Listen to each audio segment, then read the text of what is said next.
दूसरा कम नहीं, हाँ उसकी आप चिंता मत करो, आप खाली अपने शरीर को यहाँ पे धर दो, बाकी जितना कान सुनता है सुनने दो, जितना मन उस बात को समझता है समझने दो, बाकी हमारा काम है, बाकी हमारा काम है। मैंने बार बार आपको बोला है संत, आप घबराओ नहीं, डरो नहीं, इतना इतना भी करके आगे बढ़ो सच्चाई से।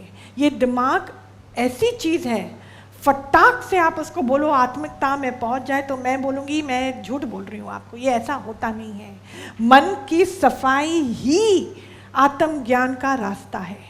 आत्मा कहीं गई नहीं है, कहीं से उसको आना नहीं है, वो ही समाई है, वो ही है। बाकी मैं हूँ, आप हूँ, ये समझ का फेरा है। ये समझ का फेरे को ठीक करने के लिए मन की सफाई का होना बहुत ज़रूरी है, और वो इतना इतना होकर भी हो रहा है तो भी कोई बात नहीं संत, कोई बात नहीं। तकलीफ़ें तो हैं ही है ना, संसार और तकलीफ़ ना हो ऐसा हो ही नहीं सकता। प्रकृति होती ही टेढ़ी मेढ़ी है, कभी खुद का शरीर जकड़ लेगा, कभी किसी और का शरीर जकड़ लेगा। अगर शरीर ठीक है तो लोगों का कार्मिक जो भी है वो हमारे दिमाग में आके घर कर लेगा, वो भी अगर ठीक है तो पैसे का ऊपर नीचे आके हमारे दिमाग को चलो पैसा भी ठीक, घर वाले भी ठीक, शरीर भी ठीक, तो मान अपमान के अंदर में चिंता वो हमको घबराहट कर लेगी, वो भी ठीक तो अंदर का अहंकार हमको रहने नहीं देगा।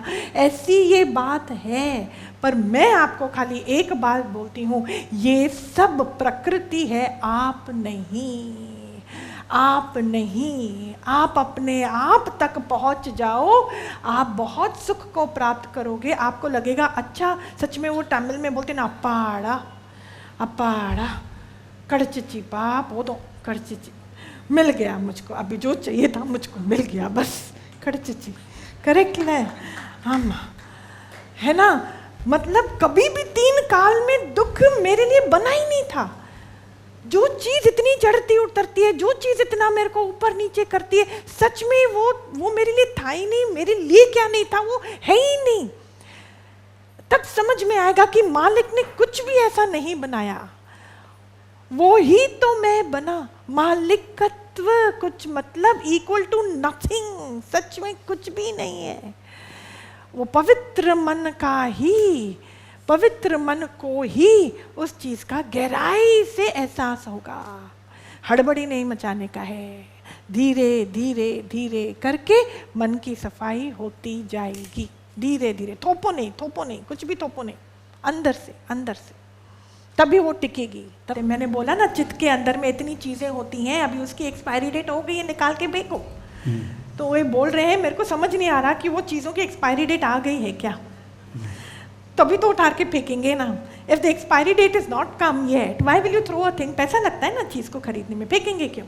तो ये बात आपकी राइट है। एक्सपायरी डेट आध्यात्म जीवन में मतलब जो दुख हमको मिलता है, जिस चीज़ को मन के अंदर रखकर मुझे दुख की प्राप्ति हो रही है, अंदर में विरामता नहीं है, आराम नहीं है, तो उसको रखना मतलब समय वेस्ट करना, उसको उठाकर फेंकना है। This is expiry date.